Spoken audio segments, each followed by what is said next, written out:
Jesus. All right. 3, 2, 1. How do I do the intro again? We can do the intro after. What's up, everybody? Welcome back to the Champion Living Podcast, the only... Hold on, I got the gigs. What's up, everybody? Welcome back to the Champion Living Podcast, the only podcast crossing the lines between the sport of rodeo and fitness. Today's episode, we're going to get into the first ever PBR teams, what they are, who they consist of right now, and what to expect over the season. We're also going to get into training for hypertrophy versus strength. What's the differences? How do you do each one? And we'll give you some examples of what it looks like training programs. Gentlemen, how are we doing today? Good. We're awesome. We're rocking and rolling. Yeah, I'm well caffeinated now, so I'm feeling good. Welcome to my life. I'm rolling, dude. I've been having like a toothache for the last couple of weeks, and it's been moderate. Like it hasn't been real bad, but the last like couple days, it's been really bugging me, and like it woke me up at like 4:30 in the morning. My alarm was set for like 5:15, so I'm like, all right, 4:30 it is. Let's roll. So like my programming's done for the day. My check-ins are done. I went on a walk, and I've had 2 client calls already, and it's 9 a.m. So it is. We are rolling. Caffeine, creatine, living the dream. Living the dream for sure. What's going on in Arkansas, Paul? You been fishing yet? I'm still waiting to hear about this. Okay, so I took your advice. I went fishing. And that's what it was. Did he have to give give you advice to go fishing? Was his advice like, hey, I need you to go fishing, or was there something more specific? No, he just said that I was going to get fired if I didn't go fishing. So I made sure to go get my feet wet.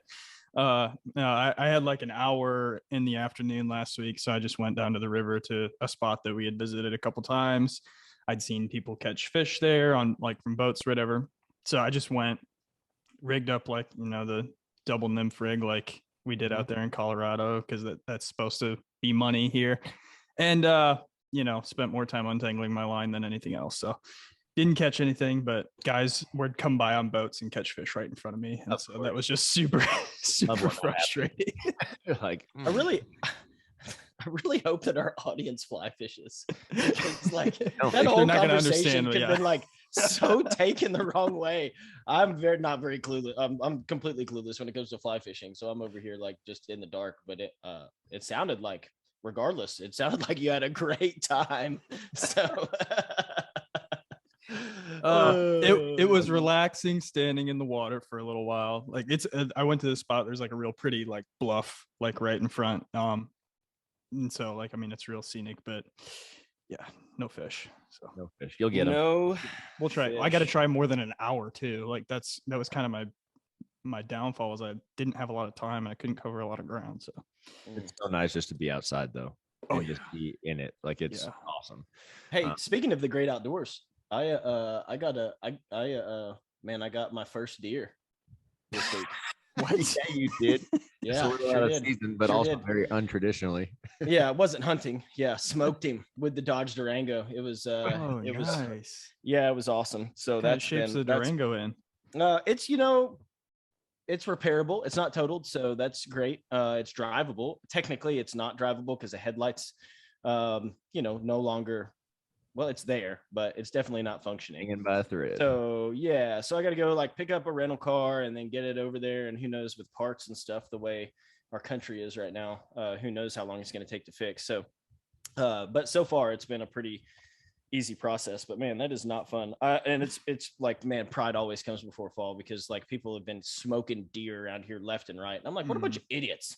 Like, how do you come on? Like, you see the deer on the side of the road, just slow down.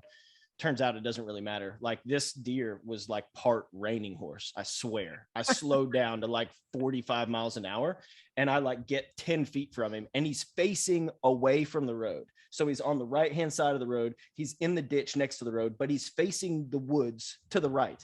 And I get 10 feet from him at 45 miles an hour. And he does like this whole like reining horse, like freaking 180-degree spin, like on his hind left foot, just boom, and then boom. I'm like, dude, you wanted to die. Yeah. I don't know what's going on in your personal life right now, and I'm sorry, but you wanted that's to die. What people don't understand about like deer in the Midwest. Like they're huge. They're basically horses. And two, if they see a car coming, they're going to try and beat you across the road. No matter which direction they were traveling, they're going to come back. Like it's like they just have this mindset that they want to race in front of you and get smashed. And, you know, like, so frustrating. There's other parts of the country where like deer stay off the road, and in the Midwest, they don't. No, not here. So I get home and I'm expecting Lacey to be upset or whatever. And I was like, so I hit something. She was like, you didn't hit a person, did you? I'm like, I was going to the post office at 9 p.m. No, I didn't hit grandma out for a walk at 9 p.m. No, I hit a deer. Jeez, grandma can move like that. That'd be impressive. Yeah. She must be training with Champion Living.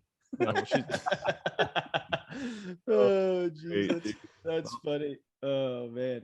Well, we're just a bunch of outdoorsmen. Who would have thought? Yeah.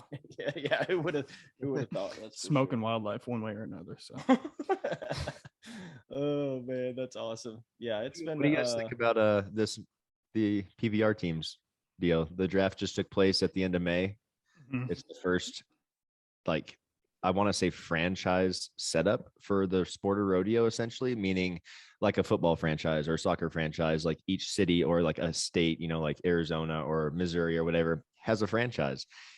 I personally think it's awesome. And I think it's going to be a huge hit, but I'm also not a bull rider. So Paul, what is your like biggest opinion on that? Yeah, man, I'm personally stoked. You know, I'm not in the competition aspect of it, so like I don't know how, I'm assuming that the guys that are feel the same way.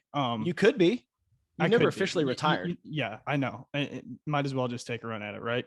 No. I don't have enough other stuff going on.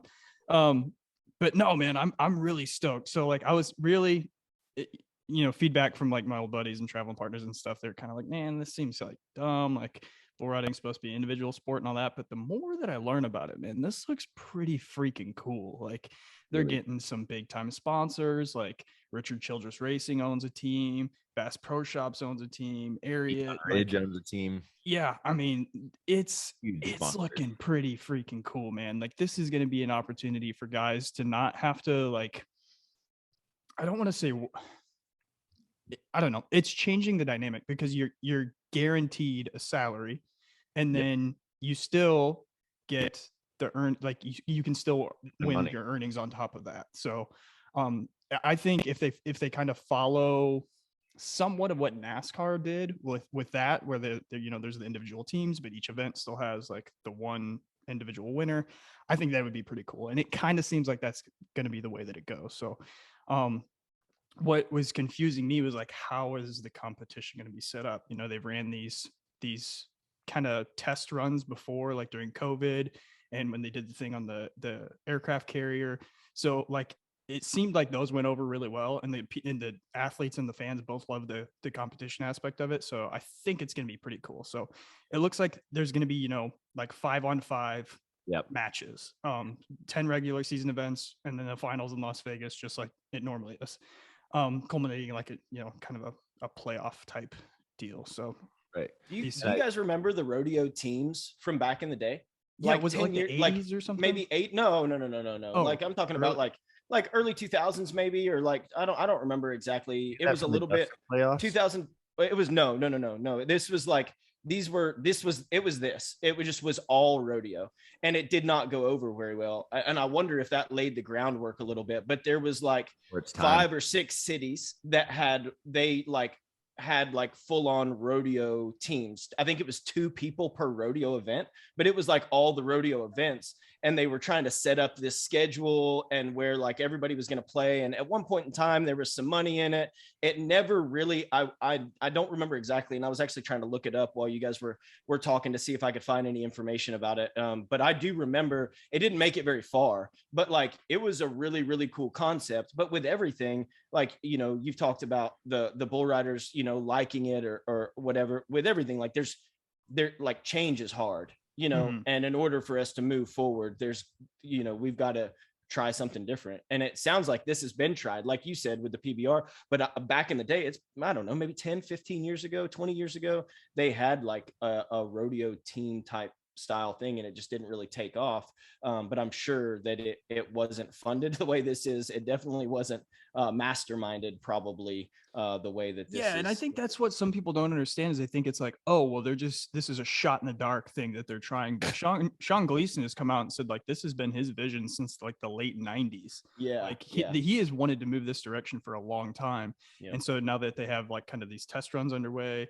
or like out of the way, I guess, and they've got the evidence to show that it could be successful, and like that was their green light to move forward with it. And I'm really pumped to see how it works out, because it's adding like go ahead, sorry, it's adding like a different dynamic to it, you know. Yes. Like I know what like our vision personally, us three, was to like start coaching rodeo athletes. Well, that's exactly what this is doing. Like you're getting these legendary guys as coaches to help breed, or I don't want to say not breed, but, you know, like raise up these bull riders to, you know, from all the way from, there's some kids that are almost fresh out of high school that got, you know, drafted onto a team or through the free agency or whatever. So there's room for these young guys to get mentored by these older guys. And these guys they're going to invest in them more because they're a part of their team. And then you have these legendary riders from days gone by as coaches to help that move forward also. Like, man, I'm stoked for the future of bull riding. I think this is what, I don't know how the competition aspect is going to work out, but the mentorship side of it, I think this is what bull riding needed right now. That's so cool. I'm excited. I'm excited to see it. Honestly, I'm really excited. How is like what I don't understand about it? I guess it would work just like normal, but like the drawing, you know, for bulls, or like, are they picking bulls? Are they like, what's going on? So that's a question that I had too. And Heather and I were actually, like, she asked me that question. I was like, I honestly don't know. And then when I think they released something maybe a few weeks ago, right after the draft or something, that said, you know, these guys, each team will be drawn a set of bulls, and then the coach and the riders will get to line up the guys, match up the guys that they think that they'll suit those bulls the best.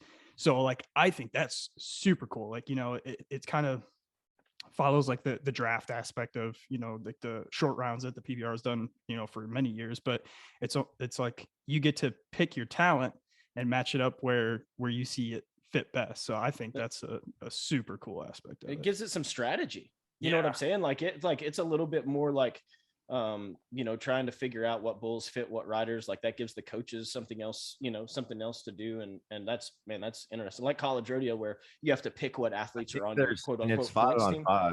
Mm-hmm. Yeah. I think each team can have up to, they have 7 or 10, right? Yeah. I think they can have a total of 10 guys, but, you know, 5 of those guys or maybe it's a total of 12. But, you know, some of those guys are designated to practice squad.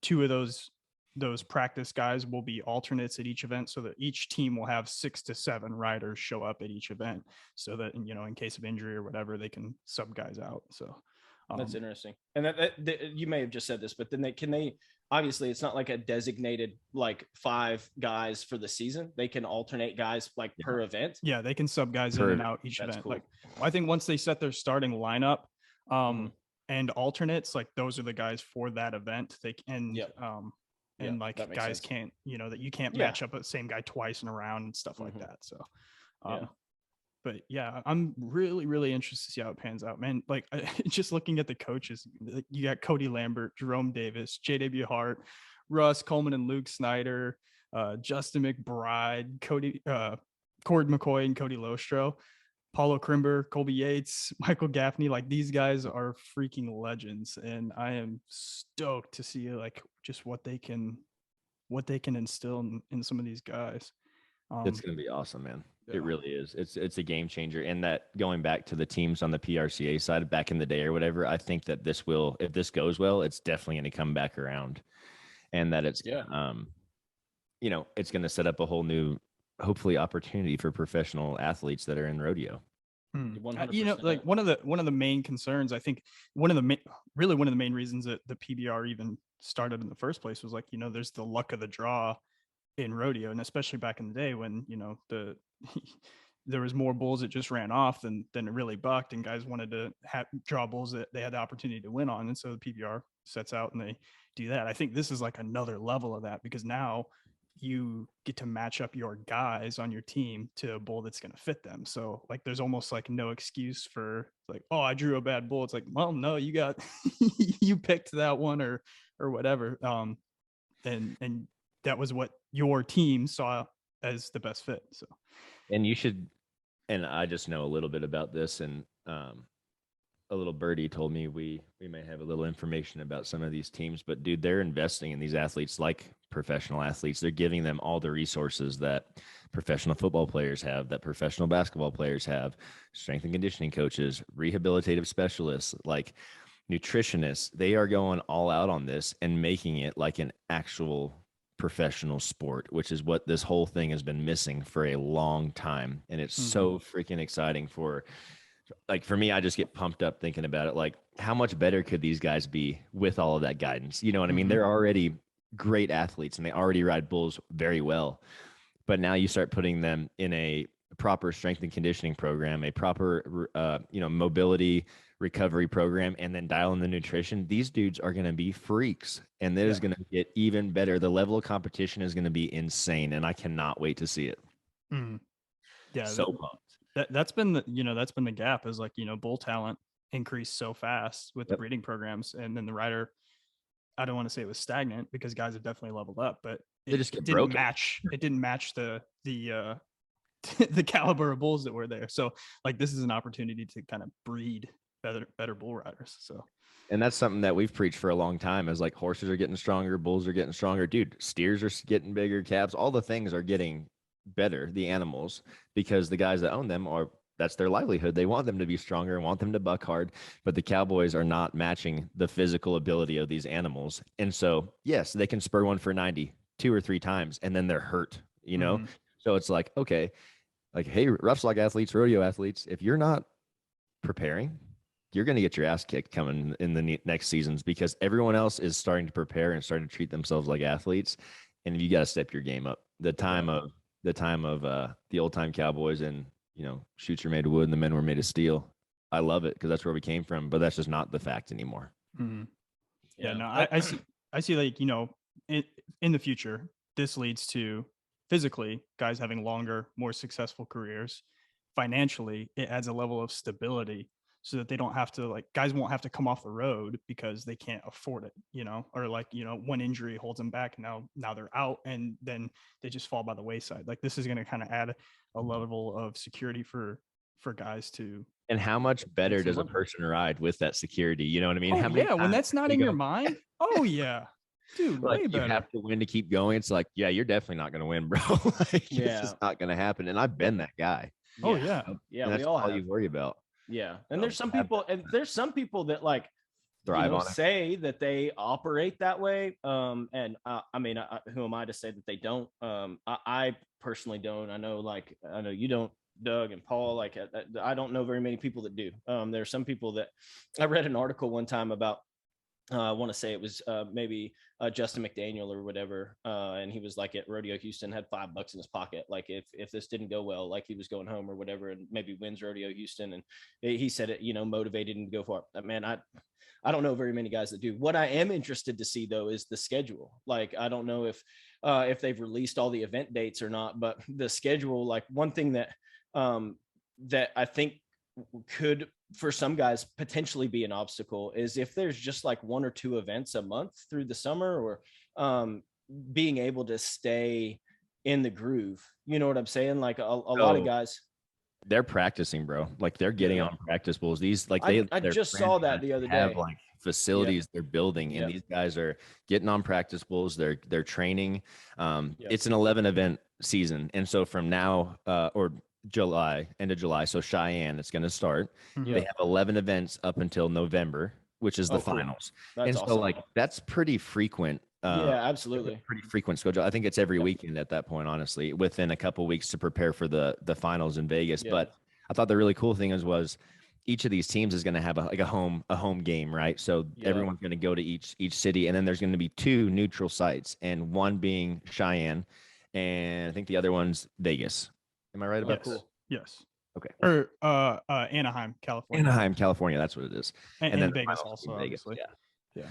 But I think it's going to be incredible, man. I'm so excited to get to they're weekly. I just pulled the schedule up. They're pretty much every single awesome. week. That's really cool. Until the finals. So yep, that's good. I like talked with some guys. This was 3 months ago before the draft, and they were, talking about what the schedule might look like and whatnot. And we had talked about, like, we saw, I think we saw a little bit from the ERA days where there wasn't as many events and guys weren't, some of the top tier guys weren't competing like multiple times a week. They were competing multiple times a month. And man, I think I personally think that like affected their ability to compete. They just weren't in their groove as much, and so it sounds like these guys, between the practice pools and the events every weekend, it's going to be normal. It's going to be business as usual. So really cool. I'm just now seeing too, this first time it's been brought to my attention, and I pulled up the schedule. They are having 2 preseason events as well. Oh, it's one's in North Carolina, right? One's in North Carolina, one's in North Dakota. They'll be June 17th to the 18th and June 24th to the 25th. So yeah, that's so next cool. week. Yeah. So yeah, I don't know what the lineups will look like for that. Are they gonna run their starters? Or are they gonna run the I think they run squad guys? I think it's 5. They're going to stick with the 5s that they have and go from there and see what happens, is what I would guess. I love that they can interchange people, man, like for their strengths. Like that is so cool because it is a team event. Then, you know what I mean? Like you might not have to ride one week because the draw didn't happen. And did we talk about the teams draw the bulls? It's not like the individuals. So like, yeah, Texas Rattlers get 5 bulls, and it's like, okay, looking through our roster, who can we, like, where are our best matchups here? Who's gonna? Yeah, absolutely. Yeah, that's huge. I'll tell you what, if Pro Rodeo moves to this within the next 5 years, and my coach will only put me on hoppers, I'm coming back out. I'll declare for the draft. I'm coming. Like, hey, yeah, man, we got a 17-point hopper. I'm your guy right here. You bet. Like, line me up. But like 19 points, 20, nah, no, probably not so much. But 17, I got you all day. I can definitely put 18s on that 17. The Hoppers Only Association. Just Hoppers Only Association. Do they have something like that for bareback riding? I know bull riding's got like the senior bull riders. Okay, like all right. You can shut your mouth right now, bro. Okay, listen. We're not quite there. We're getting close. Let's we're not do quite it. to Let's the senior, start it. bro. Bull riding's got they've got stuff like that. So that would be interesting. Is Logan the oldest one here? Yeah, probably. Wait, are you? I'm going to be 33 in August. Oh, dude. Yeah, I got you by like almost a year. Your AARP card's coming soon, bud. Yeah, coming soon, dude. Coming soon. You know what? This is like completely off topic, and so I don't want to like go down a rabbit hole. But like everybody's like, oh, 30s. Oh my god, when I turned 30, I was like, my life is over, dude. My 30s have been 1 million times better than my 20s ever were. Dude, I'm finally feel like I'm actually living. So anyway, I'm not scared of getting older. 33 has been pretty good. I'm excited to see what 34 brings. Same. But back to the PBR teams. It's going to be awesome. I like changed my flights for Cheyenne. I was going to come in like on like the last Wednesday of Cheyenne or something. And I was looking at the schedule, and I don't think I'm there for both days of the PBR event there, but I'm going to try to get there for that last day, I think, so I can get there and check it out. I wanted to be able to see some of that and see what it looks like and how it goes and stuff. So I'm really excited about being there for that. Me too, man. I'm really excited to see it. And we're going to we'll have some cards on the table too. Oh yeah. You guys, we'll let our listeners find out about that later. Later. It's going to be exciting. What have you guys been doing in the gym recently? I don't know if you saw, I bought an assault bike, and I immediately regret it, but I love it. Yeah, I saw your Instagram story yesterday. You and Al doing a workout with it or whatever. Yeah. Logan's just collecting cobwebs. Oh no! All right, here. Let's see. Yep, there's the dust right there. Yeah, there's no dust on it. So yeah, and I haven't used it, dude. I've actually been so we added Matt Hooks as a coach not too long ago, and like he wrote this program, this like strength aesthetic program or whatever, and it's like an 8-week program, and so I'm on week 7 right now, deload, and I've done it, and it has been, man, it's been awesome. So, but I've been like just really working on my form on major lifts, like my squat and my deadlift and my bench press, and then working on going up in size. And so far, like I'm 7 weeks in, but my 1 rep max back squat. Mind you, I work out at home. I don't have a spotter, so I probably go a little lighter than I could on a 1 rep max, but my 1 rep max back squat's gone up by 50 pounds so far. And I want test 1 rep max again next week. That's insane. I'm expecting for it to be 300 pounds, which is insane. Yeah. And my deadlift has gone up like 75 pounds. I'm really excited to test next week and see where it's at. Dude, I've been trying to build some strength and work on that. Cause man, I still am in comparison, but have been like weaker than what I'd like to be. Prior to that though, like even 6 months ago, your mobility was like not good enough to even squat properly, right? No. Yeah, so that's for sure huge. It's a huge testament to like our philosophy and how we do things, man. It's not like we just tell people do this and then we don't do it. Like, no, we do everything that we tell people to do and it works. And we know it works because we're the firsthand example of it. There's so many coaches though, right? That like, they want to post stuff on Instagram and they like show like, hey, like here's a circuit for you to do. Like, dude, you didn't get ripped doing those 20-second ab exercises like that, get ripped in 10 minutes. Like that's not what you actually did. Well, like for us, especially, what we program for people is the same style depending on goals and whatnot, but we're implementing the same style, the same ideology with our own personal training that we're giving to our clients. Yeah, like we definitely practice what we preach for sure. Yeah. So something I don't think I've told either of you this, but I know you guys were a little bit aware because I was kind of practicing out when we were out there together last. Spit it out. Oh, sorry, dude. I'm getting into Olympic lifting. I kind of got introduced a little bit through my last training cycle, and I told my coach, I was like, I kind of like this. This is fun. I'm pretty much like I'm pound for pound strong. I've got pretty damn good mobility, and I think I could be good at this and maybe someday, compete at it. So that's my focus here for the last.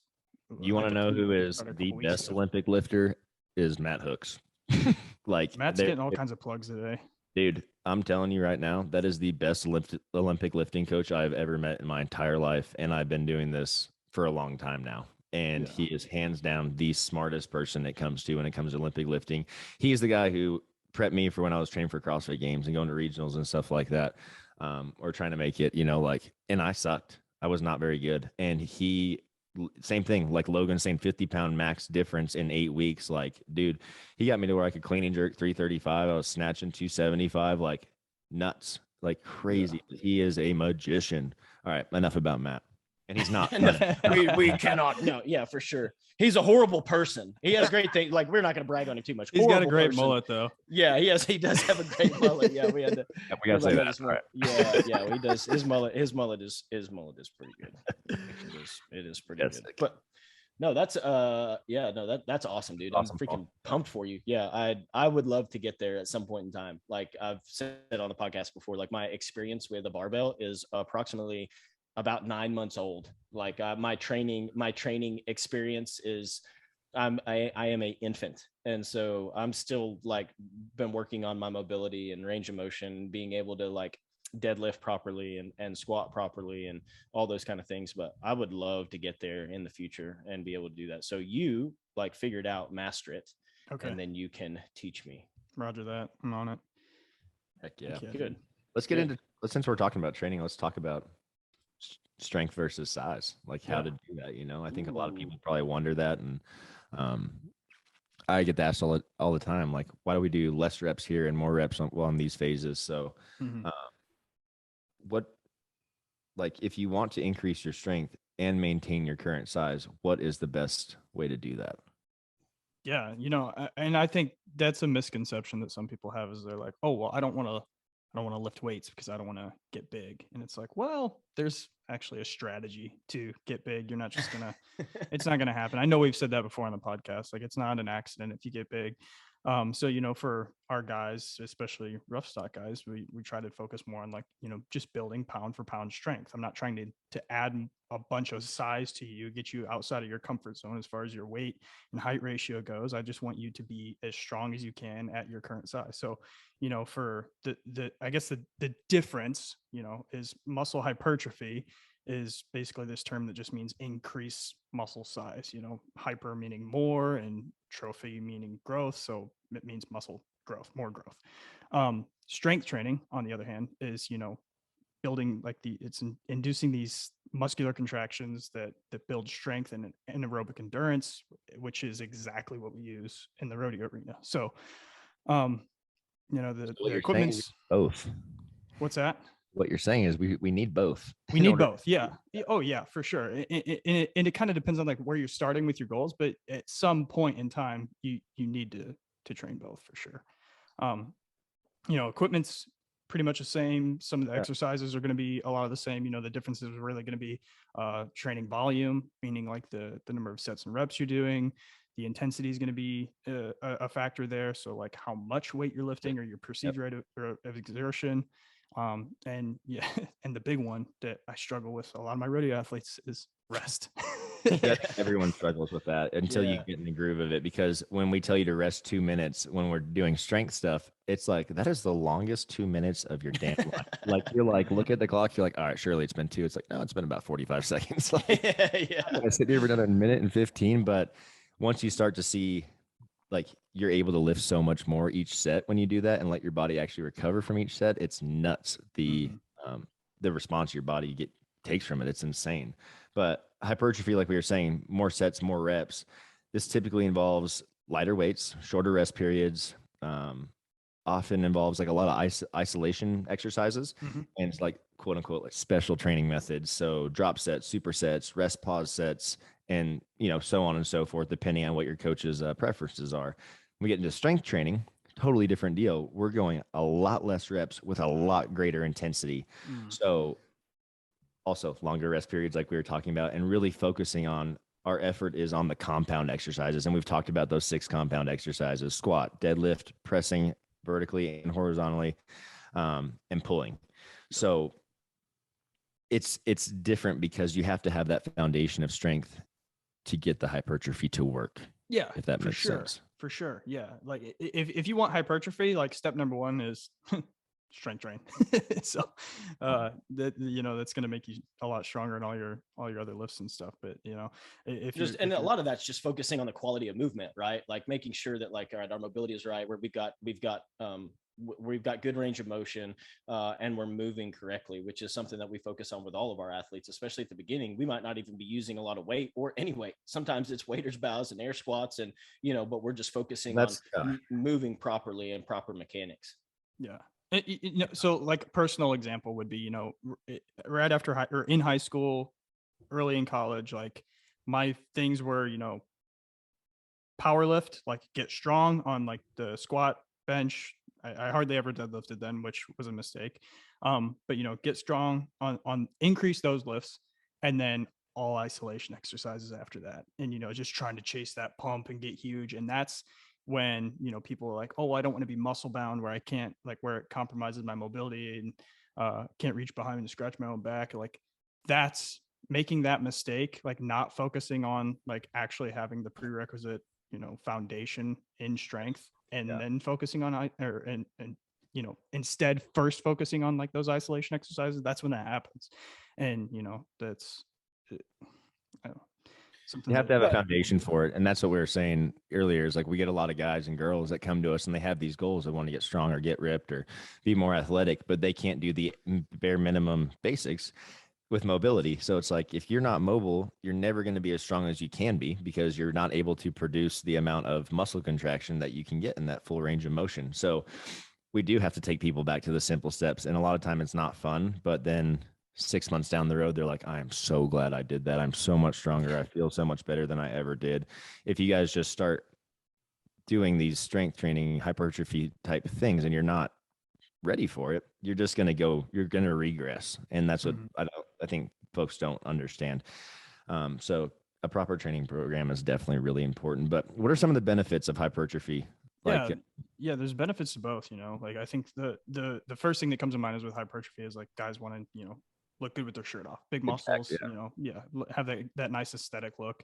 But, along with that comes, usually an increased strength and power if you're doing things correctly, increased calorie expenditure because you have more muscle mass, And that's another one that's tough to get people to understand. It's like the more muscle you have, the more fat you burn, like all the time. So, and then, And you it's know, the physical burn, you know, yeah, when you're not doing anything after that, it keeps burning for it just hours keeps after. burning. Yeah, exactly. So weight loss is going to be, hey-o, like if you want to lose weight, strength training, hypertrophy is going to help that. Yeah, for sure. And then the asymmetry was the most interesting thing I think about, when I don't think a lot of people think about it, is like, if you're balanced all the way around, you're like, injuries are not going to happen that much. You're going to have, if you're, stronger on your right side than your left side, and you're trying to lift a barbell, you're going to have imbalances. You're going to be pushing harder with that other arm. So if you go into this completely balanced, man, you're going to be set up so much better for. And how many times do you see that with, like, those blue collar type guys where like they've worked their whole life but never lifted weights? They're always stronger on one side than the other. Always. And you see it a lot. You see it a lot in rodeo athletes. Like, I mean, for myself, for sure. like bareback rider, I don't care what you are, like whatever hand you're riding with, or like even in roping, like whatever arm you're swinging with, like those kind of things. There's always muscle imbalances that are tied to, repetitive movement, whatever that might be. And so, like, I mean, like my right bicep was still not very big, but twice the size of my left bicep from riding bareback horses right-handed for 10 years or whatever. I just talked with a NFR qualifier in bareback riding literally this morning, and he was asking me, he was doing the glute bridge diagonal reaches, so hip up and reaching over, and he's like, my left side, I don't feel anything, and my right side burns like a mofo during these. Why is that? And I'm like, well, dude, your left side's your riding side. Like, you are so strong over there. That's your body saying, this right side's pretty dang weak, and we need to keep working on that. And also, it's hard, dude, because of the reps that they're putting in on bucking horses. Like, they're tearing that muscle each time they get on. So that side just keeps growing and growing and growing. And I've also gotten that question, when is this going to even out? And like, honestly, after 10 years of not doing anything to you working out now, it's going to take a long time to balance that all out. And the things that you could do is, on that weak side, you could add more reps to that side than you're lifting with your other side, if you wanted to do that to balance yourself out. But that's a conversation for a whole different time. Let's get into the benefits of strength. And I think this is really, really important. And also, it's very similar to hypertrophy, but Logan and I were talking about this earlier. Logan, what were you saying about that? Well, just like, I mean, like you said, it's super similar to hypertrophy, but just replacing that lean, or replacing body fat with lean muscle mass. This is the foundation that you're going to have. So anytime that you're adding muscle mass, which you will add some, it's not going to be as definitive as hypertrophy, but you are going to add some muscle mass. It's gonna be able to manage your weight by increasing your metabolism. So we're becoming stronger, we're becoming more efficient, and that's going to be super helpful. Also, what I love about this, and why we focus on this for rodeo athletes a lot, is going to be increasing their bone density. I mean, lifting heavy things has been shown to increase their bone density, and which is going to help with injury prevention and all that kind of stuff. It's extremely helpful. And like, not even rodeo athletes, like if you're not looking forward to aging, how everybody ages in today's world, getting weak, frail, old. I don't want to say old people, but if you're getting older, like, dude, you need to be lifting weights. Weights, strength training is something that should be done for life. And that's why you see like Arnold Schwarzenegger's out there. How old is he? 70 something. And the dude is a tank. He is freakishly strong still and athletic. And I saw something that he put out a little, he was talking about training. He goes, this is a life thing. This is something I will do till the day I die, because it makes me feel good. It makes me stronger. And I'm not aging like everybody else. I don't have to worry about falling over and not getting up, or falling over and breaking my hip. Like, that's the least of my worries. It's like, how I can go deadlift 500 pounds still, and I'm 75 years old. That's the goal. That's my goal, at least. Absolutely. And you don't have to strength train like Arnold. Like, it depends. It's all where you're at. Like, we're not talking about, you being in your 50s and spending an hour and a half or 2 hours in the gym. I mean, we're talking about starting something. We're talking about all body weight. Minutes. I mean, resistance training has many, many forms, and it doesn't always look like a complicated bodybuilding routine or power lifting routine or anything like that. It's super. So if you're out there and you're listening to this and you're like, man, I am like, the aches and pains of, rodeo in my 20s and 30s are starting to catch up with me, and I really need to get ahead of it. Like, man, we highly recommend strength training, building some strength, even if it's body weight movement, is definitely going to have long-term benefits for you for sure. And it helps with those chronic conditions that those guys are that they're facing. Oh, we get a lot of people that come to us, even younger people, but a lot of people come to us with back pain. And they're always talking about their low back, and we do work with some clients that would be technically considered obese, but they're really trying to lose weight. And where do we go? We don't restrict their diet and throw them on a treadmill or a bike. What do? We start them on some sort of strength routine that's appropriate for their training experience, the equipment they have available. Arthritis, heart disease, diabetes. And what's really interesting is the mental benefits of strength training. Like it's been shown to combat depression and help with mental issues as well too. Just the hormones that are released when you're lifting heavy things. I mean, like one of the best things you can do to show the effect, one of the best things you can do for your testosterone naturally is to lift heavy things and squat, deadlift. Yes. Yeah, dude. So what that it has way more effects on the body than just what we see. You know what I'm saying? It's not just about taking your shirt off at the pool. I mean, it's about life. Yeah, dude. And in a world where anxiety and depression are so common right now, and it is so crazy to me that more people do not see that this is an incredibly awesome way to combat that. I forgot who said it, but this guy was talking about anxiety, and he's like, my number one way to change my headspace is to change my physiology. Go do something, go on a walk, go to the gym. You will be a different person after that, and you will not have those immediately too. Like you'll have benefits right away, and then those compound over time. Like I've been working out this week in the afternoons. Today I had gotten up early. I made sure that I got my workout in before our podcast. I wanted to have a little bit of a pump. I wanted to feel good. And just the way that I feel post workout, I'm like, I know that that's going to mentally help me and make me more present and help me focus with our recording a podcast. Like it's crazy, the immediate effects of getting a good, adequate, appropriate workout in. Absolutely. Now you make me, I think I need to take a break on it and go work out. I'll be right back. Doug's going to go get on the squats real quick. Let's talk about the difference between these, and then let's kind of get into how you do each one and how to implement it into your training. So the biggest difference, hypertrophy training, is the addition of size, while training for strength is largely due to the adaptation of the central nervous system. So adding those heavy loads, getting stronger, getting your brain and your body to feel more natural under those loads. And once you have that, hypertrophy is something that you're taking, that's something that you just built up and making it much more defined. And that's probably what Logan is experiencing right now is those central nervous system adaptations. Yes, because like when your deadlift goes up by 75 pounds, you didn't like get that much stronger. No. You just got used to lifting that much weight.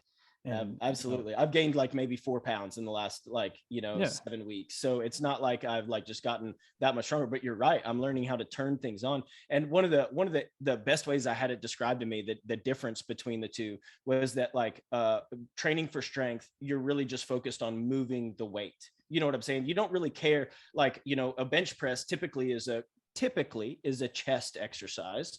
And so in strength training, you don't really care about feeling the pecs fire. And I mean, you're really trying to tie in to that central nervous system and move heavy weight. It's not about what body part is using it. As long as you've got good form, it's just getting it moved. Whereas if I was doing a bench press and I'm focusing more on hypertrophy, man, I'm really focusing on feeling it in the pecs. I want to feel the burn. Same thing for like a row in your back. It's just, a barbell row. I'm just moving heavy weight with good form, and it's just getting everything to fire and getting that heavy weight going. Whereas I'm going to be really focusing on that contraction and that squeeze when I'm training for hypertrophy.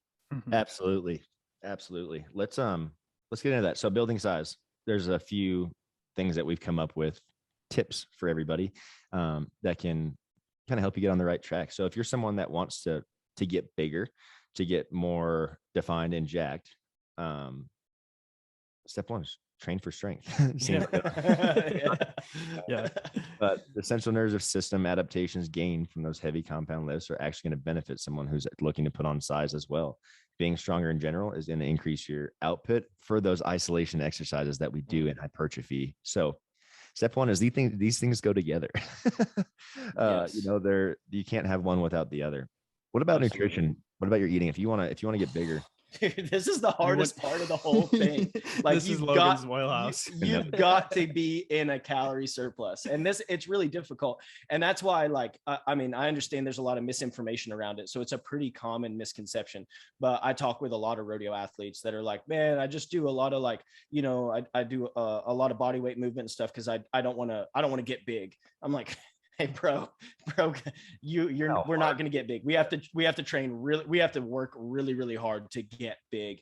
It's so you've got to be eating more calories than you are burning. Not by a lot, but you do need to be in a calorie surplus. And if you're not sure how many calories you're burning on a daily basis, I know that we've talked about that in past podcasts. You can go back and listen to kind of how to calculate that and figure out. And then you can use an app like MyFitnessPal, and you can track kind of what you're eating. And if you've never done that before, you're going to, it's wild. You'll be really amazed at a lot of people at how little you're actually eating and how much it would take for you to be in even a little bit of a calorie surplus based on your lifestyle, based on, a lot of different things. But it's tough to do. If you want to add size, the analogy I give clients is you can't build a Lego castle without Legos. Right. We have to have the building blocks for muscle in order for you to add some. So when you are continually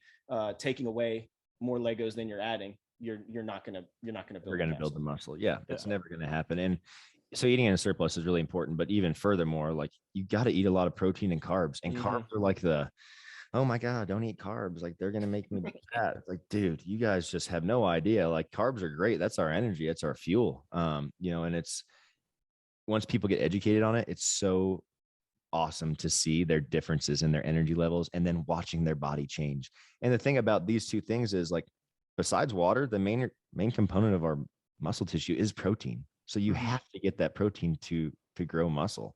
So if someone's out there and never done this before, start with 1 gram per pound of body weight. That would be a great start. So if you're a 150-pound man and you want to gain weight and you're not eating that much in general, start with 150 grams, but that's going to have to go up as you continue to get better at eating and getting used to the eating that you're not doing currently. A little side note on the carb thing. Logan kind of opened my mind up to something like, I know the benefits of each macronutrient and why we consume them. But Logan, you told me the other day on the phone something about, eating more carbs or your body's less likely to store carbs. Yeah. So your body has storage, obviously, of the 3 macronutrients, right? So your body will store protein, it will store carbs, it will store fat. It has the least amount of storage space for carbohydrates. So obviously it's in the muscle tissue and I want to say the liver. And so, but we're talking about a very small amount. So when you're taking in carbs, when you refill your stores, your body's going to immediately burn that off. That's why it's the body's preferred source. Now you have a small to moderate amount of storage of protein in the body, but we're really not talking about a whole lot. But we have virtually unlimited stores of fat, right? I mean, we see people that can get up to 600, 700, 800 pounds. So that's why, carbohydrates, that's why we can store as much fat as we want to. But when it comes to carbohydrates, we have a really limited store. And so as soon as those are refilled, boom, you're going to start burning through it, and it's going to increase your energy levels. Yeah. So folks, that's your green light. Go ahead and eat some damn carbs. Yeah, dude, especially if you're not eating very many carbs at all right now, if you've been on a keto diet or whatever, for whatever reason, like, unless and it's you a want health to reason. Yeah. Oh yeah. Yes. For sure. Oh, yeah, absolutely. We are. Yes, absolutely. But like, if you've just dabbled and you're not sure what to do, and maybe you're not eating very many carbs right now, but you just start small and focus a little bit of those carbs pre-workout, like 90 minutes to 2 hours before your workout, like 30 to 40 grams of carbohydrates post-workout. Pre-workout, excuse me. And then post-workout, there's a lot of studies conflicting back and forth about this anabolic window of getting it in immediately post-workout. But essentially, post-workout, being able to have like anywhere from 50 to 70 grams of carbohydrates right there. Between the two, now you're at least 100 grams of carbs for the day, just around your workout window. So like that would be a great way to start if you're not currently eating very many carbohydrates. And if you're wanting to get bigger, you know what I mean? Like that's absolutely. So like if you're someone that is eating carbs and hasn't been tracking, starting with about 2 grams per pound of body weight is a good place to start for those carbs. Guys, if you're a 150-pound man, that's 300 grams of carbs. Like, I guarantee you're not eating that. Yeah.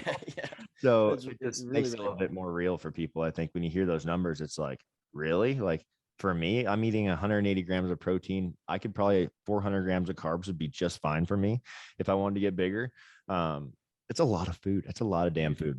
It's not easy. It takes a long time to get to that. Yeah, man. And you find your foods, you find your stuff that like fits, and you're like, okay, cool. I couldn't tell you the last time I ate because I was hungry.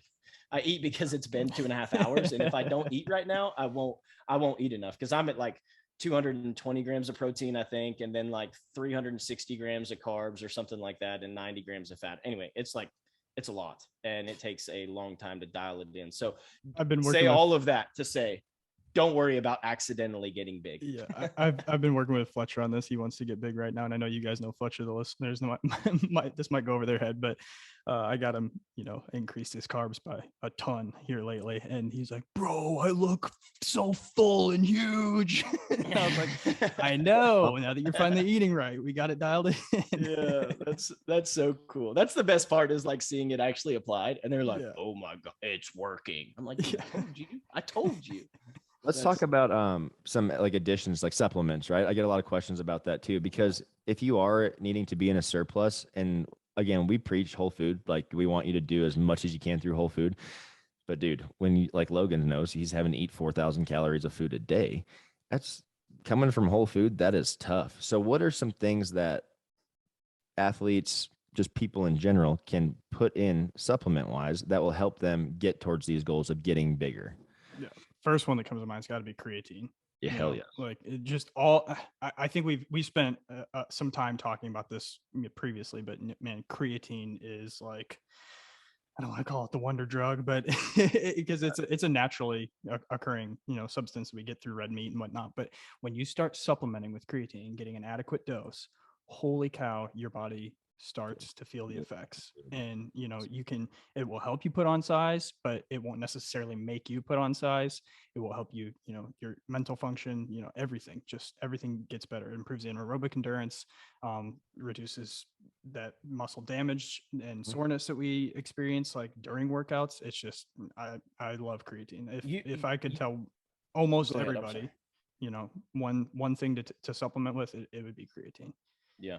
You did such a great video the other day. It was a couple weeks back in our Champion Living Facebook page. Like if you guys aren't a part of that, you can request to be a part of the Facebook group. But he did a whole video on creatine and the benefits of it and that kind of stuff. It was helpful for me. Like anyway, it was a great video. So if you want to know more about it, number one, there's studies everywhere. It's one of the most researched supplement out there. But man, Paul talks about it in depth on our Facebook page. You can check that out too. Yeah. What about protein? I think there's 2 types of protein that I think of, but I mean, first and foremost, the most popular is going to be whey. Any kind of protein is going to help recover the muscles after a workout and help the muscle protein synthesis start. The difference between whey and casein, which is the other type of protein, casein is much slower digesting. So this provides a steady stream of those amino acids to the muscles for growth and repair. Both are great. Do you need both? No. Some people if you had to pick one, I would probably go with whey protein isolate. Me too. Yeah, if I had to pick one, putting on size, like I think both would be beneficial for you. But if you just want one to simplify, yeah, whey is. You can get your casein. I think of that more as like, if I want slower digesting, I'm going to eat a meal. I'm going to eat actual protein, like actual food source of that, rather than just hitting it. Granted, the shakes help, man. Like, especially if you have to eat 4,000 calories a day post workout. Yes, you need one anyways, but having something as like a little snack / meal replacement is a good idea as well. It can be, yeah, and it can be super helpful to add into food too. Like I put it in. Whole foods are always better, like you said already, but I added into my Greek yogurt in the morning, and it gives Greek yogurt's already about 16 grams of protein per serving, and it just gives me a little bump, and helps me. And the yogurt that I make, like I've talked about it on my Instagram before, but it's 893 calories. Boom, first thing in the morning, and like I'm off to a great start. Great start. And that's something also, if you guys are not eating enough or haven't been eating, you've got to start in the morning on the protein, or you'll never. Yeah, you ain't gonna get it in. I've had clients, and I'm like, how's it going? And they're like, man, I slept late and I didn't eat breakfast. So I just crammed it in. And I'm like, dude, you don't want to be cramming protein in at 9 p.m. Like, you're not gonna feel very good. It is not gonna go. You've got to start in the morning for sure. You just won't hit it. Yeah, absolutely. Yeah. Do you guys use pre-workout? I was gonna say, I get asked about that all the time, and I'm not the biggest pre-workout fan because I'm already naturally just like, you're already what? the listeners couldn't see the finger. Yeah, we got to get this on video. We got to get these video episodes up so dude, we see our mannerisms. Yep. Let's see me over here swatting this fly. There's one fly that has been pestering me this entire podcast. One just landed on my computer screen too. Yeah. Dude, I started with Ultraformance?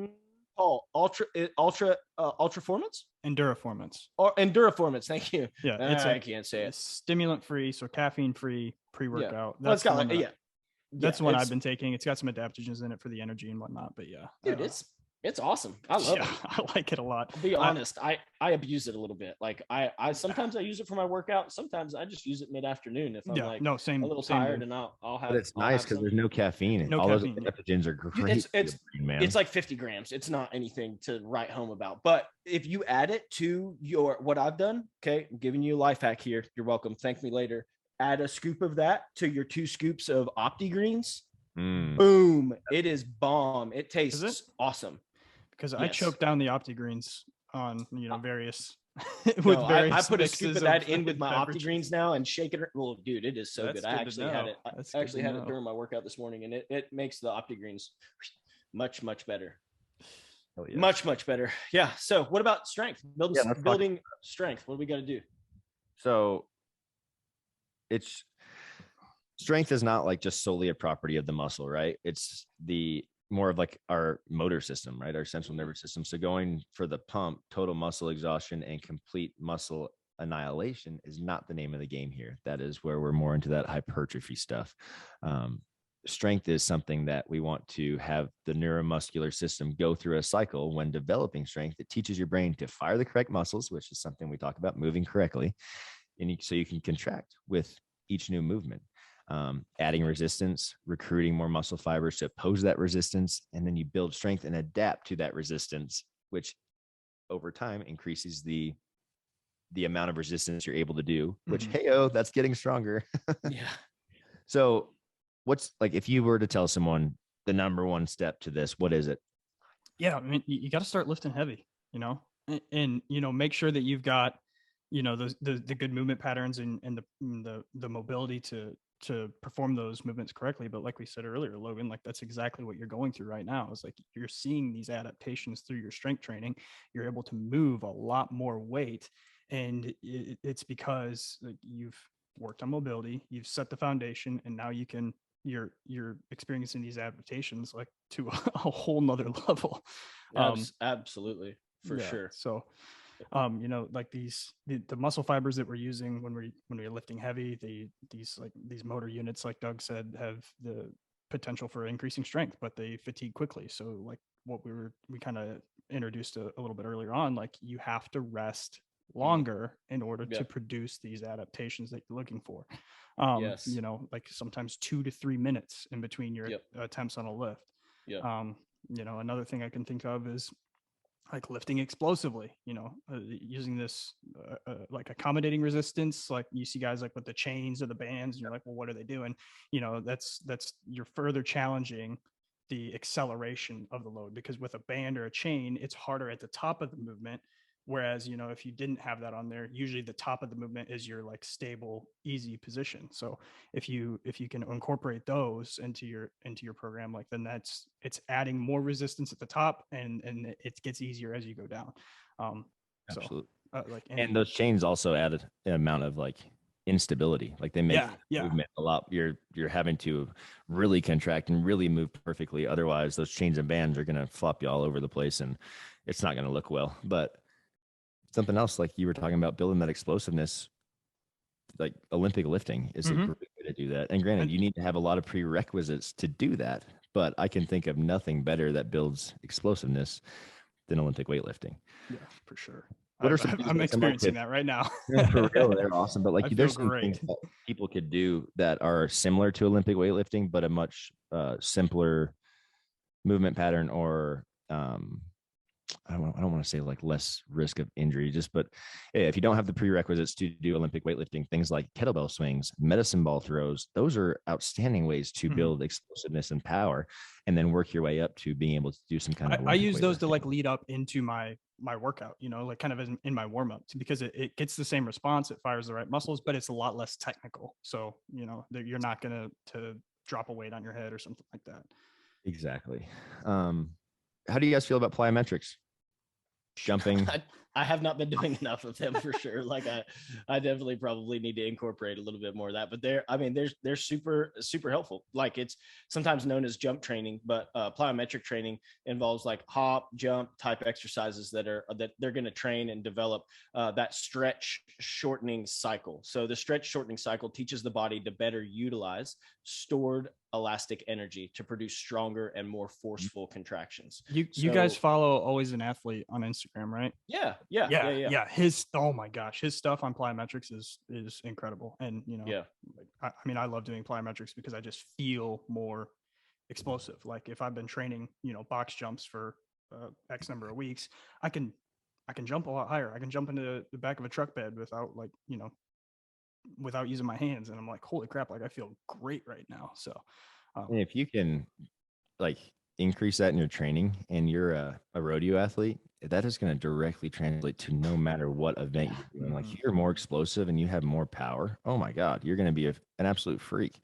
So adding plyometrics, and it can be something so simple like a seated box jump. And again, it's not a ton of reps, but you're focusing on that perfect rep each time, driving through, exploding, and getting a full extension and getting those muscles to fire. And that's going to directly translate into, like we're talking about, explosive weightlifting or rodeo or whatever your event is, just being an athlete for life. Absolutely. So go ahead. A lot of the stuff around like strength training, like just to give specific examples, like we would be talking about especially plyometrics and then your main lifts, maybe not as much as your accessory stuff, which we're going to talk about in a minute, but you're looking at rep ranges of like 1 to 6 typically, right? I mean, you're wanting to stay relatively low on the reps if you're building strength, because like we talked about already, we're lifting really heavy. So if you've never lifted, like you're at somewhere between, you know, whatever 70 to 90 or 100% of your 1 rep max if you're testing, you know. So the reps are really low, and the rest is much longer. Absolutely. Yeah, you got to slash the volume down. It's not the same as hypertrophy where we're trying to get that just pump it up and use that lightweight you have to do 20 reps with. And think of how that translates to the arena too. Like you're putting out, you know, 8 to 10 seconds of effort. Like that's what you want in your strength training. Also, you want that 8 to 10 seconds of effort, long rest period, do it again. And I think that's why I think strength training, all of the other benefits we've already talked about, that's got to be probably another huge one that I think is great for rodeo athletes. Something else I think about too is like the weak links people have. And that's what we were talking about, having the prerequisites to do this type of training. Or if you're not good at something, don't avoid it. I know so many people are like, I hate deadlifting, I'm not good at it, so I don't do it. And I was like, well, that's why your quads are so dominant. You love squatting, but your hamstrings are so weak and your posterior chain is weak, and you're having problems with, you know, whatever it is, back pain, whatever. Back pain, yeah. That's exactly what I run into talking to people. And like, I was one of those people after my back surgery, I was mortified to deadlift, bro. But once I started doing it correctly, I was like, holy smokes, this is about the only thing that makes my back feel better, because I'm actually contracting all those muscles together and getting everything to fire and taking all that tension out of my spine. But major muscle groups that perform traditional exercises, they're known as our prime movers. So pecs, lats, quads, hamstrings, deltoids, et cetera. The list goes on. Commonly, the weakest link is going to be the muscles behind the scene. So we're talking about, and this is something that if you train with us, we hammer this. No matter who you are, we're always making sure you do not have weak links. But rotator cuff, middle and lower traps, like there's so many parts of the glute that don't fire through traditional exercises that need to in order for everything to work correctly. And then core is also something that we see a huge weakness in people, and people come to us with back pain or having problems in the arena, and you do a standard plank test and they can't hold it for longer than a minute. It's like, oh, okay, well, that's a very basic thing, but you have to be able to hold this for at least 90 seconds for us to say, hey, all right, you passed this prerequisite. Let's start doing some other things that you're ready for. But incorporating these things, as we know, it's going to strengthen your muscles. Even though that you're working on the small ligaments, it's going to help those muscles get stronger, because those are your stabilizing things. Those are what are holding all of those muscles together in those joints. So you're also going to decrease your risk for injury, which is number one for our rodeo athletes. And the reason that we do these things and we focus so much on it is because we've seen the effects it has and the positive effects it has on our athletes, and the amount of injury goes down substantially. For instance, Caleb Bennett got on a horse at the Riggin rally. The dude didn't work the neck rope right. This thing, like, I don't know how it didn't kill him, but rolls out of there, falls over with him, and any normal person is going to be probably hurt after that. And this thing gets up and he spurs its ass. Mm-hmm. And it's like, that's because everything is so stable and he is so strong through his core. It doesn't matter what's going to throw him. His body can adapt. It can take a beating because he has muscle. If you don't have muscle, all your bones just break. That's what happens. That's why a lot of these injuries happen, is you don't have enough muscle to compensate for the trauma that's happening. And that's the other thing that we tell all of our people. And even if they're not training with us, the reason that you train isn't for the everyday ride. It's for the 1% of the time that something freak accident happens like that, and your body can absorb or bend a certain way that it wasn't able to before, thus avoiding that injury that could have been literally career ending. There's so many times I talk to athletes, like I have a bull rider in Canada. He legit thought he broke his ankle. Bull run his foot down the gate, and he's like, it's broken. And I was like, asking him about things, kind of taking him through a little evaluation. I'm like, man, I don't think it's broken. I think it's just really bruised. When he got a X-ray, negative. So no broken bone. And he called me that day and he's like, dude, if I wouldn't have been doing this with you for the last 2 years, like, mind you, like, he's been doing this a long time. He goes, I would have broke my leg right there. Like, I wouldn't have had the mobility. I wouldn't have had the strength. I wouldn't have had the muscle to protect everything. And so we did some rehab. It still hurt, but the next weekend he went 3 for 3 and he won 2 of the rodeos up there. It's like, dude, that's insane. That's what training does for you. It's not the everyday that, yeah, you're going to see benefits, but it's the protection that you get from it, and it saves you, and it makes your career longer, and you can be freaking Tom Brady then. I want to see that. I want to see guys riding bulls and bucking horses when they're 40 and retiring and be like, psych, I feel good still. I'm coming back, bitches. Hey, for sure. Hey, Logan, if we want all these cool benefits from strength training, are we going to stand on a BOSU ball? Yes, that's exactly what you're going to do. In fact, you would get BOSU's. It's kind of cool, not really cool.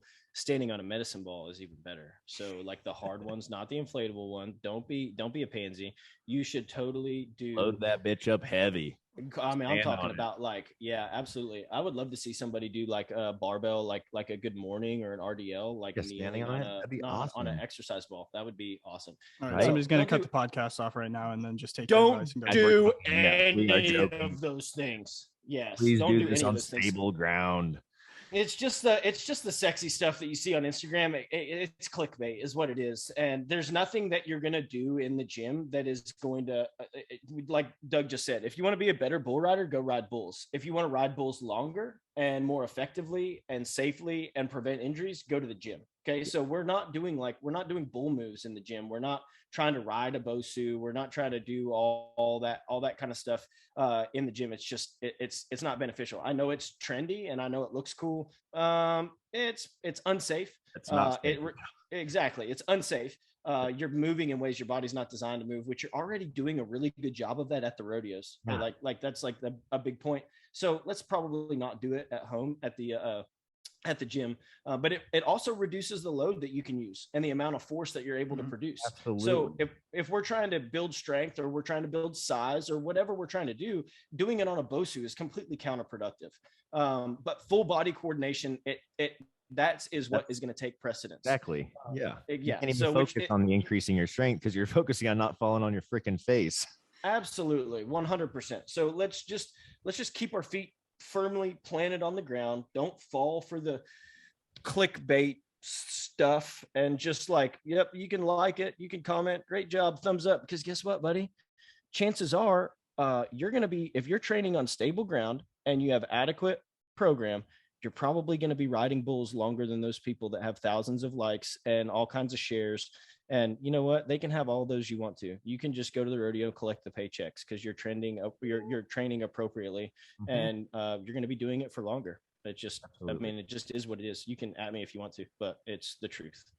And I've seen some guys that pop up on like my discovery page or whatever, and I see them squatting like with a barbell on their back on a BOSU ball, and I'm just like, holy smokes, dude! Like, how are you not hurt already? Like, this is terrifying to watch. It doesn't make any sense, y'all. And also, I was gonna say shoes are a big thing too. If you guys have running shoes with like a high heel, you don't want to be squatting or deadlifting those. If you can get something that's a little bit flatter, I like to go barefoot. Granted, if you've never done that before, it's going to take some time to get your foot mobile enough to do that.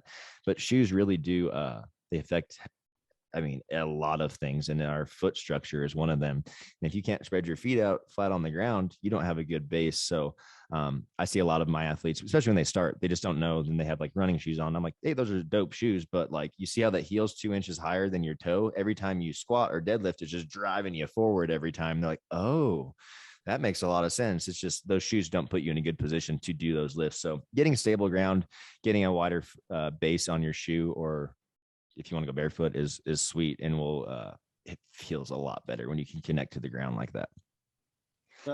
The last one is one of the most common, I think, misconceptions. And to be fair, the science has seen new things over the last 30, 40 years. You know, right. At one point in time, static stretching prior to your training session or prior to your ride or run at a rodeo was scientifically proven to be the thing to do. So like it all that was like around the same time they created Gatorade, and that adding 15 grams of sugar to each one is healthy for you. Yeah, for sure. Like things have, so it's not completely your fault. Like I will admit that, but it's time, if you are still like behind the buck and shoots or at the gym over here, like holding long held static stretches.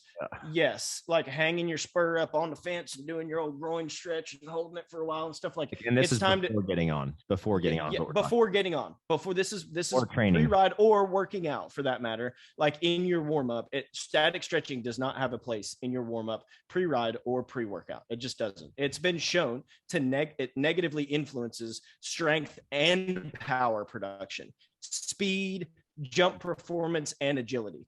All of those things you need, number one, in the gym, number two, in the arena. I don't care what event you're in, you have to have power production. You have to have speed. You have to have agility. You have to have all of those things in the arena. So you're literally like, you're spending time and effort behind the chutes, like almost just literally shooting yourself in the foot to do exactly. And so it's much, much better to prepare you for your strength, do some sort of like plyometrics training type workouts. Like you want to save your static stretching for after the routine. So at the rodeo, your static stretching is helpful, and it 100%, mobility and static stretching 100% have a place in every single training program. I am not saying do not static stretch, but it needs to be after your workout, after your ride. It needs to be after. Beforehand, what we're doing is we're working on priming. We've talked about that on the podcast before, but we're waking the body up. We're getting the blood flow going. We're moving through end ranges of motion. We're just moving the body through. We're getting it primed and ready for activity. We're waking it up and saying, hey, dude, I'm going to need you here in just a minute. So like, hang tight. Don't go to sleep on me. Instead of singing it a lullaby by static stretching and rocking it to sleep and then wondering why your performance is poor. I love that analogy, man. That was perfect. That was perfect.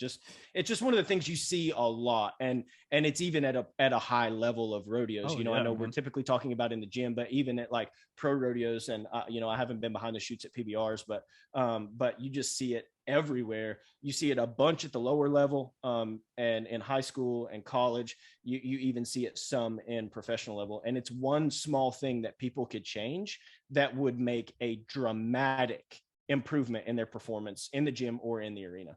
You got to prime the systems to be used. You can't let them just, the static stretching just does quite the opposite. Yes. And I've been to schools in the past 5 years where like instructors were telling bareback riders to do that. And I was like, holy smokes, this is when I knew that we had to change all of it. We got to do something. But no, guys, static stretching it's a great thing. Just don't do it before you work out or before you get on. Like, you need to have a dynamic warm up. You've got to prime the system and the things you're going to use. So those things like the plyometric training that we talk about, getting your bands out, doing, internal, external rotation with your shoulders, getting your lats to fire, getting adductors, abductors, all the things that you're going to use when you compete or work out, get those warmed up and get them to use them correctly. It's going to go so much better in the gym and in the arena. And then, yes, please static stretch after. Let's wrap this up. For what? Oh yeah, absolutely. Get after it. If you want a really good warm up or cool down for your ride, Champion Living's got you covered. So nice little plug. You can easily just shout out for us. We've got all kinds of warm ups. I have some clients, that's all they use. I think that's like, sometimes they're rodeoing right now. They're not doing very many workouts, but man, let me tell you, like, they're like, hey man, I need a bit of a warm up, or I need this, or I need that. And so man, it pays for itself. That's all they need at this point in time. Those high level athletes that are, dude, I've got guys at 6 rodeos this week. Like, yes. You don't need to be working out. We've already done all the work up until now. We're not going to get any stronger now, boys, like, or girls. Like, this is it. We're in season. We already need to be strong. And if we aren't, we can do a little damage control and help you prime and help you recover and keep your body feeling good. But you're not going to gain any strength during this time of the season. That's not the point. The point now is to use all that strength we've been putting on and using throughout the early part of the season, so we can be getting to Pendleton in the end of September and feeling great. And that way we make the NFR. And by we, I mean they make the NFR. They're able to train for those 3 months leading up to it. And we're not having to do total like damage control on someone, that just barely hung on and got there. And now they have to heal for 6 weeks, and we have 3 weeks of training before the finals. It's like, okay, dude, that's not. Yeah, it's even more prevalent this year because the first round is on December 1st. Yeah. We have October 1st to December 1st for you to go from balls to the wall rodeoing to ready to strap on 10 of the best or run 10 calves or whatever it might be at the NFR. We literally have just those 2 months. It's extremely important every year, but this year you got to maintain and keep you feeling good so we can get to work as possible when season ends. Absolutely. Side note. So, no, I think I'm like, now to wrap it up, but no, I was like, sorry. If you want to build size, though, if you're someone that wants to build size, you've got to eat in a calorie surplus. That is number one. You have to eat more than you're burning. And you, secondly, need to focus on that high volume and isolation exercise like we were talking about in hypertrophy. If you want to get strong, focus on the intensity, prioritize your rest, and complete compound and explosive exercises. And also, like, keep eating. Like, you still need to you need to keep that calorie surplus, or if not, match it. They need to be doing those things. But y'all, if you're interested in having a coach take the guesswork out of your training, and swing by our website, you can fill out our Become an Athlete form, and it's a free consult. You literally get to talk to us for free. It's not a sales call. It's Logan, like Logan said, it's an information call, guys. You're getting to learn what we do, what we offer, and is it a good match for you? We are not going to be able to match up with every client because not everyone's a good fit. That is a thing, not every coach and every client's going to get along. So we want to make sure that this is a good fit for you, and that we are able to set you on the path that you want to do. You can find us also on Instagram. You can find me at champion.living. You can find Logan at logan.championliving, and Paul at Coach Paul Lloyd. Guys, if you enjoyed this episode, please be sure to leave us a review on whatever listening platform you're on. Make sure to subscribe so you don't miss any future episodes. And also, after this, starting now, we're going to be selecting one person. Actually, it's going to be 2 people a month who leave reviews for us. You're going to get a free Champion Living t-shirt, and we're going to announce them on our podcast. So next one, we'll announce one next week. I love that, though. Love it. Dude, and we have awesome. Some badass new swag. Let me tell you what. Dude, yeah, I just got some in the other day. I'm freaking pumped. Love it. Life's tough. Get a helmet. It's my favorite new shirt ever. Dude, absolutely mine too. It fits so good too. Like it's like muscles included. You could charge $200 for one of the t-shirts because it's like put this shirt on and you will look jacked. I love it. Listeners, thank you guys so much for listening. We cannot do this without you. Your support has been unreal, and we are going to keep these coming for y'all. Got to thank our sponsors, Red Dirt Hat Company. Been with us since day one. If you want to check out their hats, you can use our discount code Champion Living, all one word. It is uppercased, so capitalize that, and you're going to save 15% on all their hats. And then Power Pro CBD. Power Pro is a great company. Casey Field is the mastermind behind that, but you can also use our same discount code Champion Living, but it is not case sensitive. So however you want to type it in, that's going to save you 15% on all of their goods, and you're going to get free shipping out of that. Guys, until next time, we'll catch you later.